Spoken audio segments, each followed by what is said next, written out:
Hi, everybody. Sean McCracken, news editor, here with Keith Pierce, Executive Vice President and President of Franchise Development for Sonesta International Hotels, and Brian Quinn, Chief Development Officer. Guys, thanks for taking the time to come talk to me. I really appreciate it. Yeah, thank you. Thanks for having us. So, I guess let's start off as broad as we can. What's new and interesting at Sonesta? Wow. Well, yeah, we are just off of our first ever SonestaCon in Las Vegas. We just returned Thursday. So if we're a little hoarse, that's because we've spent 4 or 5 days locked at the Venetian and entertaining about 1,300 attendees. So a lot new, a lot of new announcements at the conference, which we can jump into. But yeah, it's been a great week for us. Mm-hmm. It's like you read my mind. That was the first on my list of questions I wanted to ask. I mean, this is the first brand conference for Sonesta, correct? Or at least the first of this style. It's the first for Sonesta in this current form with the combined up Red Lion Hotel Company and the Sonesta Hotel Company. Yes. So what was your guys' takeaway from that event, and what can you tell us from? I know what happens in Vegas stays in Vegas, but what can you tell us about what happened? Yeah, sure. I'll jump in and maybe just give you a couple highlights. You know, what's different with us is that we own, manage, and franchise. And so, you know, many of the large brand conferences are pure franchise attended conferences. Mm-hmm. And in our case, it was about a split 600, 650 employee base and franchise base. Mm-hmm. And that really brings a whole different number one set of kind of complications in terms of the messaging because you've got your employees, we manage, we own, and you've got your franchisees. But in our case, what we were delivering was a message about the growth of the brand and about the consolidation of the Red Lion Hotel Company and the Sonesta Company and the things that you need to do consumer facing. So one brand website. Right, one loyalty program, one national advertising campaign, and the real big news, which was kind of the closing on stage announcement, was that we as a company have decided to tag our Red Lion business, our signature brand, and our America's Best Value, Canada's Best Value, with by Sonesta, and we're going to pay for all the signs. Okay, I'm sure that's a big difference for our franchisees, and Brian's really close to the franchise community, but I think it was well received. Yeah, I would say just kind of a few interesting takeaways. We plan to be the host and bring everybody together, as Keith said, but having so many GMs in the room create a completely different level of passion and it was energy. Incredible environment. You always want your line to land well and you want to bring people on the journey with you, but the energy in the room was incredible and it was infectious. The franchisees could feel it, and we are a unique competitor in the space. Our parent company has made a $6 billion bet on this business alongside the franchise community. So it is a different model. When we say we have rational standards and we're sensitive to the P&L and we're worried about ROI, it's because we have to go present to ownership the same set of rules and the same impacts on the P&L. And if the return isn't there, we've got to go back to the drawing board. So I think and my only other thought about conference that was a happy coincidence is that it's really the first time that the company has been able to bring everybody together, because it came together during COVID and it came from different spaces, right? The Red Lion business and then our former relationships with some of our competitors. To watch the culture sort of evolve in real time was incredible. It was a nice, happy surprise, I think. Yeah, no, it really galvanized the team. And, as Brian said, this was born out of a pandemic. So this is 3.5 years in the making, and it was the first real opportunity that we had to come together as one, not only from a kind of external franchise facing, but also internal. So rewarding across all constituents. Yeah. And I credit my partner here today and that balance of the executive team. We took a little different tack too. On the first day, we really wanted to make it about them and to transfer an experience. We had a really unique guest speaker that came in and talked, but I got so much positive feedback going into sort of the first social part of the convention that we weren't doing our commercial out of the chute. It wasn't Yeah. our agenda; it was the owner's agenda, and the speaker was just incredible, and I think bonded the room together too in a shared experience. It was really dynamic situation. So that was a great way to start bringing a new group of people together to have that shared experience, and it landed very well, I thought. Yeah, I mean, it was a day and a half conference, and to Brian's point, it was a bit non-traditional in its structure and its format. It hadn't occurred to me that was, I mean, obviously since 2020, Sonesta has undergone such an unbelievable transformation, and this would be the first moment to like physically bring everybody together. Yeah. I mean, we bought the Red Line business in March of 2021. Brian and I spent most of the time in Denver in 2021 stabilizing that business, and then we shut those offices down, and then Newton moved into our own corporate building in Boston, and so from the pandemic and all of the things that Sonesta went through with the take back of hotels, and then to the acquisition of RLH, and then working a lot behind the scenes to integrate legal and finance and HR and IT, and kind of get those that infrastructure in place. Which you can't undersell how important that part of it is. Look, it's been a thoughtful process. It's been a 3.5-year process. So this conference was really kind of the next chapter. Now from a consumer standpoint, we're one integrated company. You go to Sonesta.com, you can see all 1,100 plus hotels. Our advertising has all of our brands represented. Our travel pass cuts across all of our brands. Right? And now by Sonesta will be on 700 billboards around the country. Signs. So Brian, you brought up something that I wanted to touch on. Obviously the creation of this company, the structure of this company, it's by necessity, it's owner first. And you don't have to try that hard here at NYU to hear complaints about hotel brands right now and kind of the rigidity that people are seeing. I imagine that you guys approach, enforcement of standards. It's important for any brand, including you guys.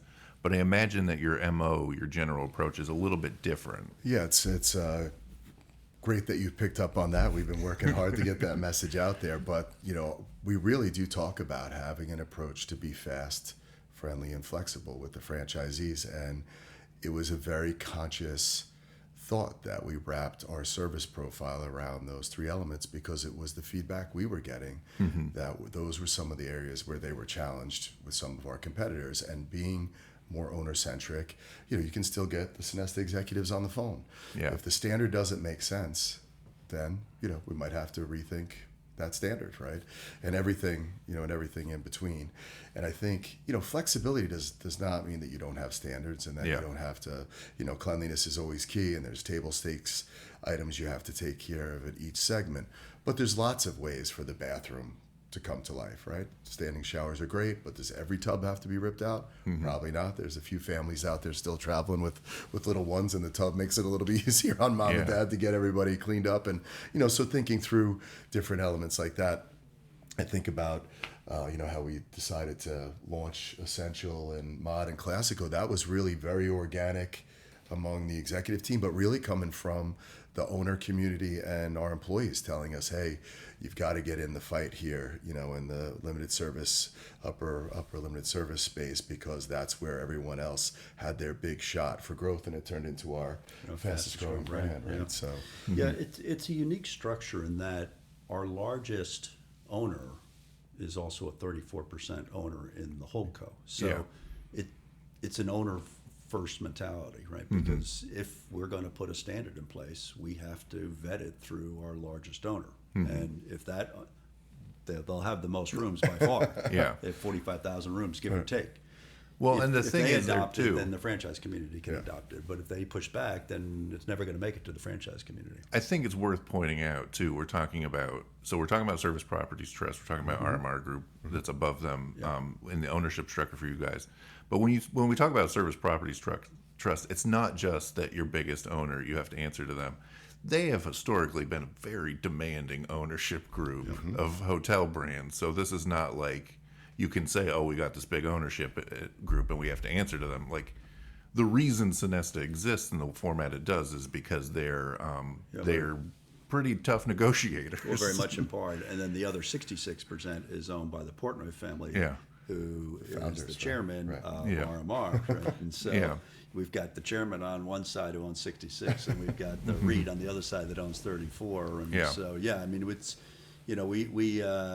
we've got that built-in structure that, really has resonated in the community, because we're not going to burn it down to be an asset-light company. Yeah. We're not. It's just structurally, it's not designed that way. We are going to be owner, manager, and now franchisor. And I think the other interesting thing for Keith and I is that we get visibility into the other businesses too. There are a Yeah. few sort of business dynamics where we all come together about once a week to talk through different capital allocations, and we're able to hear what the affiliated companies are working on, and it creates opportunities. We one of the affiliated companies is a healthcare business, both with a retail storefront and with bricks and mortar, and we've got 2 products in the extended stay space. So we're constantly looking at where's the 1 + 1 = 3 in that dynamic. We just entered the multifamily space, and you see hotels and multifamily stepping together a little bit to give both the residents and the guests an experience, right? So there's a lot of opportunity. Washington, the The biggest one is the Royal Sonesta in Washington D.C. It was an office building owned by our office REIT, and DC doesn't need any more office right now as that market resets on office, and it's turned out to be one of the most beautiful hotels we've got. Walking distance from the train station, the and Capitol. now it's just a great Royal Sonesta in downtown DC. And I think that opportunity to bring the real estate and finance expertise from an owner's lens, from a demanding owner that wants a return, just helps color in the approach, and it comes to life in all kinds of beneficial ways that then we can bring to the franchise community, and hopefully amplify their experience and help them with their returns too, right? Yeah, and it gives us, it just gives us optionality. Yeah. So in a pure franchise space, which we both lived in most of our careers, it's going to be franchise. We can look at it and say, should we buy this hotel because it's downtown LA and we don't have a presence in downtown LA, and let's make it a Royal Sonesta? Does it work? Is the underwriting right? All that good stuff. Or is this a better franchise, or should we manage it as a franchise, right? So now we can look at opportunities in a variety of different, through a variety of different lenses, and take the best scenario, because we can fit them into any one of the 3 business models. And the way you guys are structured too, you can make that decision on what works for the business rather than how Wall Street views ownership versus OpCo, basically. Yeah, I mean, we are private, right? I mean, the REIT is public. Yeah. But the Sonesta brand is private. The whole co is private. Yeah.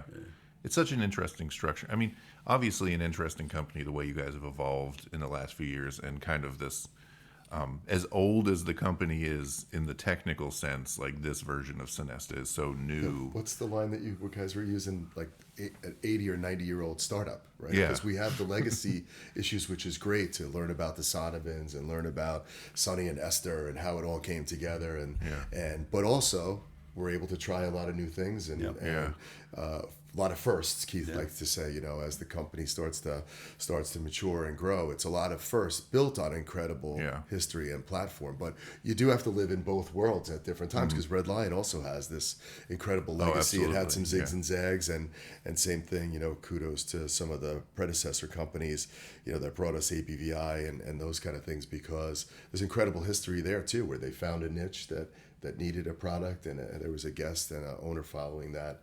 Now we're the stewards of, which was kind of fun. Yeah, we at conference we had a pre-con and had all 240 employees, sitting theater style, and asked each individual to get up, name, department, how many years you're with the company. Knowing that, with the exception of our esteemed leader here in PR here. communications, that for the most part, everyone will be under 4 years.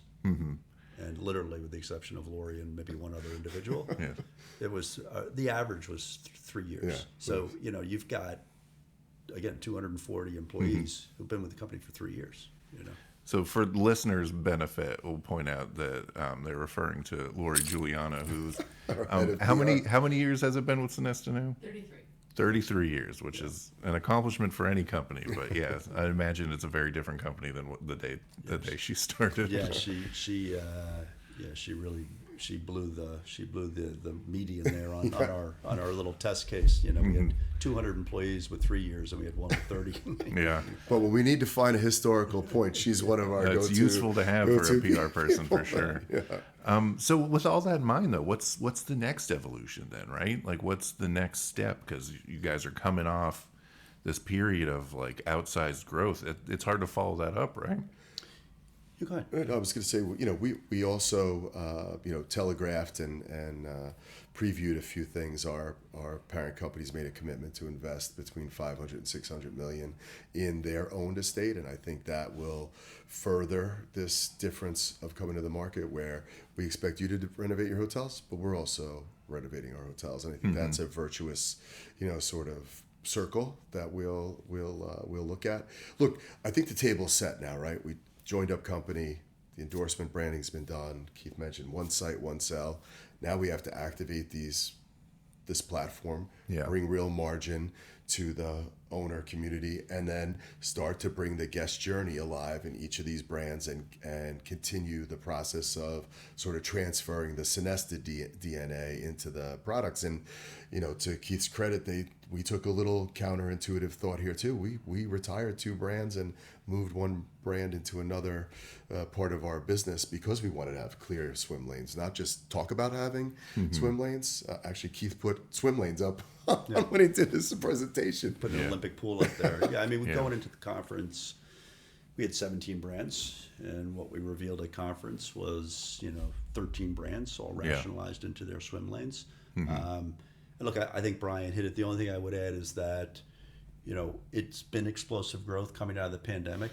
There were a couple material events to happen there. It was the acquisition of RLH. It was the take back of a lot of these hotels and the SVC rate. Which you can't do every year, obviously. You can't do it every year, but our franchising momentum now is really starting to pick up some real good, you know, inertia.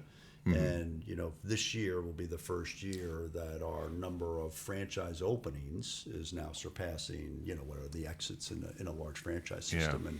And you know, to Brian and the team's credit, you know, we'll probably open 80 hotels this year on the franchise side organically. And that's starting with really no pipeline, right? Yeah. I mean, that's finding them, selling them, and opening them. Right? Yeah. So, And Sonesta really didn't franchise in North America. No. yeah, there was no franchise. You know, we came through the RLH acquisition, but come to find out, they had done some franchise arrangements internationally. With GHL in Central and South America and our partner in Egypt. But in North America, they never really had that event that launched the franchising. But also, too, that was part of your investment thesis. Yeah, I mean, there was some licensing, but you didn't have kind of the formal franchise disclosure documents and, you know, pros who, you know, do it day in and day out, and you kind of get that whole business model going. So, you know, the acquisition of RLH, part of the thesis was to accelerate the franchising on the Sonesta portfolio and you know, to you know, specifically answer the question. I think what you're going to see is strategic acquisitions will continue through the REIT, and they will always be flagged either a Royal Sonesta, Sonesta Hotel, or a James. And then we'll continue to franchise organically across the 13 brands. Well, and you mentioned, you know, building out the franchising. I mean, that's why you guys are here, right? Like, you guys are. This is not your first rodeo in hotel franchising for either of you. So, I mean, I'm sure your names carry some weight with the people that you're dealing with too. But I imagine even in your years of experience, you probably never were put in a position where you had to take zero pipeline and turn that into a reasonable pipeline for one of the biggest hotel companies in the country. Well, you launched a couple of brands. Yeah, But that's individual brands. Yeah, That's yeah. not for the entire company. It was individual Fair brands. Yeah, no, this definitely was a unique set of circumstances. Yeah. But look, great sponsor, great brands. Yeah, the capital was there. John Murray is just an incredible, you know, CEO. Was the, you know, the president of the REIT. Yeah. Been with the Portnoy family for 7 years. So, you know, ironically, coming out of the pandemic or as a result of the pandemic, a lot of moons just kind of started to line up really nicely. You know, I mean, there was a need for expertise and individuals that can carry, I think, some relationships into this. Bringing along the franchise community is one thing, but building a team, getting people to come from established brands and positions to come on to the Sonesta story, you really have to have the momentum and the story, and they have to believe, and sometimes they believe in the people who they're talking to, and then once you can get them on board and you get the momentum going, right, then everybody comes along for the ride, and this is going to be a long ride. Yeah. So just generally, what are you guys' expectations for the rest of the year? For Sonesta, for the industry, for whatever? How are you feeling about 2024? Look, the first quarter was soft. We do have a lot of economy hotels and mid-level hotels, so the numbers that they reported this morning, and we can see it in the public companies in their first quarter. I think we're going to see the same through Memorial Day into the second half of the year. So from a performance standpoint, we'll carry along with the industry, Prognosticators. pundits there. But the second half of the year for us is going to continue to be a growth story. Yeah. Yeah, we've got real momentum. I mean, coming out of that conference, we've got a real buzz going. We had a buzz going into it. We got a stronger buzz coming out of it. First half of the year has been good. We're actually right on our number. But I think the second half is going to be even stronger than the first half. Building a pipeline is critical in the world of franchising. Yeah. You got to get a pipeline, because if you have to rely every year in the year for the year, that's a heavy lift, right? So we got to build that pipeline up, and Brian and team are really starting to hit those numbers. Yeah, I would echo everything that Keith said. I think the presenter talked about making things possible that people believed was impossible. So, we talk about the proliferation of brands, and we probably won't have been on all sides of that conversation before, but, that a whole new brand company, was going to be able to push in and have an impact. I just continue to just sort of pinch myself and say, holy cow, I'm sitting in one of the seats that's watching that happen with as Keith said, a great sponsor. And, they are committed. Our group chairman was at the conference. There's a commitment to have marquee assets in each of the top 25 MSAs, which we're pretty much there with the exception of LA. And, we tell them we have a hole in Miami. They go buy the Nautilus for 120, 130 million, and they commit to put 20 or 30 million in it. That changes LATAM. That changes the potential for Europe down the road. Yeah. It changes New York. West Coast has struggled a little bit bouncing back, but when it comes back, we have a great asset in Portland, a great asset in Seattle, the Clift in San Francisco, Crown Plaza, the former Crown Plaza, LAX, now the Sonesta renovated, Redondo Beach. There's a great lineup of hotels when you look at the travel patterns, and that's another strength where the franchise community is willing to give you you talked about it, the hubs. If you have a good hub, they'll give you the spokes and the extensions. So. Yeah, I mean, controlling center city and airport locations, owning and controlling, right? And then those are the hubs, and then the perimeter properties are the spokes on the franchise side. Although we've done, actually more recently, we've done several franchises on the Sonesta hotel side as well. So yeah, it's a great model, but this is only 3.5 years in the making. Yeah, it's another chapter. Wait for the next 3 years. I mean, it really feels like the pressure's on, right, for you guys at this point. Like now it's it's a little different pressure though. Yeah, I mean it's a good early pressure. on right? building it out. Yeah, that certainly was tricky. I mean, just kind of like the tactical pieces to it. Yeah, I think when I did the initial interview back when Carlos was the CEO, his description was building the plane while flying it. That was Yeah. I mean, and there was so much going on. I mean, Yeah. to unplug from those other relationships and bring those in. But, it came up at conference, Adam and Portnoy and John Murray had that forethought. After the real estate crash, they were like, well, we've got a lot of our eggs in that basket, and that's how we drive the returns. And, the dividend is king in some of those businesses, and the REIT models exist for a reason, but you have to feed them, right? And, they saw that risk, backfilled it, not anticipating or wishing that COVID would ever happen, but when it happened, they were set to be able to respond in a different way. Took control of their own destiny. Yeah. Yeah. I mean, as prepared as anybody Yeah. in the industry, Yeah, right? yeah. Like as prepared as you could be. Yeah.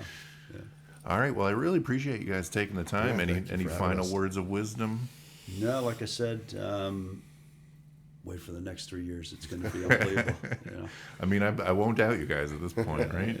All right. Well, thanks again. Sean, thanks so much. Thank you for having us. Thank you.